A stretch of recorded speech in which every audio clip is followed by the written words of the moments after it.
मनमा शान्ति, दिमागमा उत्साह र शरीरको अङ्ग प्रत्यङ्गमा जोस र जाँगर, स्फूर्ति र शक्तिले भरिएको छ।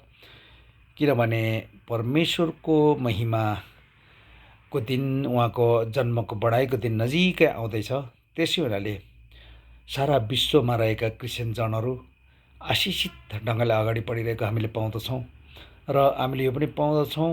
अहिले भर्खरै इन्डियन समाचारमा सुनियो र अमेरिकाले जहाँ जहाँ इसाईहरूलाई सतावट हुन्छ त्यो ठाउँमा अमेरिकाले यानि कि डोनाल्ड ट्रम्पले म तिमीहरूलाई बाँकी राख्दिनँ भनेपछि यो पनि एउटा प्लस पोइन्ट हो। किनभने धेरैतिर क्रिस्चियनहरू सताइएको छ, मारिएको छ, गाडिएको छ, काटिएको छ, घोचिएको छ, हेपिएको छ, पेलिएको छ, मिचिएको छ, लुटिएको छ, कुटिएको छ, थुनिएको छ, पिच्चिएको छ, घोप्टेको छ, दुनियाँ भएको छ। र यो परमेश्वरले गर्नुभएको अनुग्रह हो। परमेश्वरलाई धन्यवाद भएको होस्।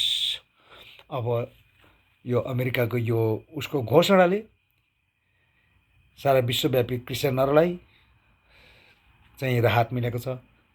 र यो डोनाल्ड ट्रम्प बोलेको होइन, अथवा त्यहाँको सरकार र त्यहाँको प्रशासन बोलेको होइन, परमेश्वर त्यहाँबाट बोलिराख्नु भएको छ।